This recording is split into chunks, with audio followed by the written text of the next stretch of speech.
Ce qu'on peut dire, c'est que dans de très nombreux secteurs, l'eau, l'éducation, la santé, la lutte contre le changement climatique, nous apprenons à travers ces évaluations pour rendre les financements de l'AFD plus efficaces. Nous avons fait, je crois, de grands progrès dans la transparence de nos évaluations. Ces 2 dernières années, plus de 120 projets ont été évalués par des consultants indépendants avec une supervision d'experts, de référents. On peut retrouver toutes ces évaluations sur le site internet de l'AFD et nous publions également un rapport bisannuel des évaluations pour les citoyennes et citoyens qui s'intéressent aux projets financés par l'AFD et qui souhaitent en connaître les résultats.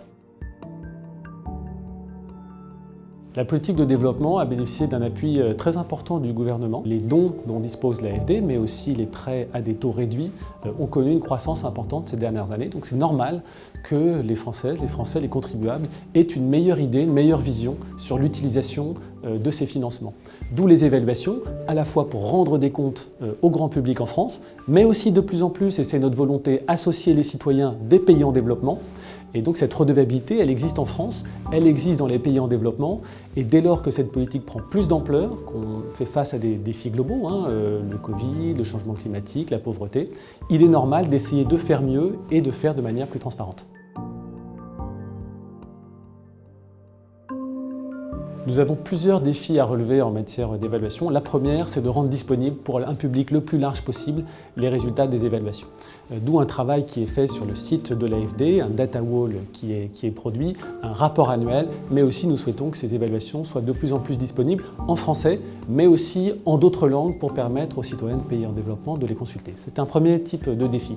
Deuxième défi, on souhaite aller vers des approches scientifiques, techniques, technologiques de l'évaluation en recourant par exemple à l'utilisation d'images satellitaires, mais aussi en utilisant davantage de données collectées sur le terrain pour conduire des évaluations qui ont un caractère scientifique en comparant par exemple des territoires ou des échantillons de personnes qui bénéficient d'une intervention avec des échantillons qui n'en ont pas bénéficié.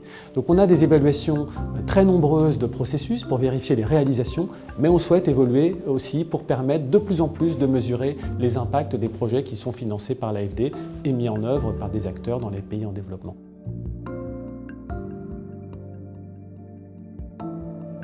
Premier défi dans cette nouvelle politique d'évaluation que nous préparons pour la fin de l'année 2023, début de l'année 2024, c'est répondre à une demande croissante d'évaluation. Donc évaluer plus de projets, plus de financement de politique publique. Deuxième axe, permettre des évaluations plus participatives, c'est-à-dire qui associent les citoyens, y compris dans les pays en développement, pour que ces évaluations soient utiles en France, mais aussi dans les pays en développement.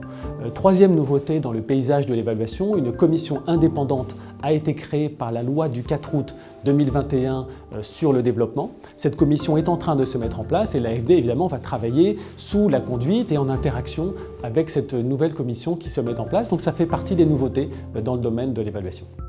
Un des enjeux de cette nouvelle politique d'évaluation, c'est de mieux intégrer non seulement les projets financés par Proparco, qui dans certains cas d'ailleurs mobilisent de l'argent public, et de plus en plus Expertise France, qui connaît un développement très important dans la période récente et qui sera intégré à cette nouvelle politique d'évaluation pour que l'ensemble des outils, des institutions qui font partie du groupe AFD puissent participer à cet effort d'évaluation.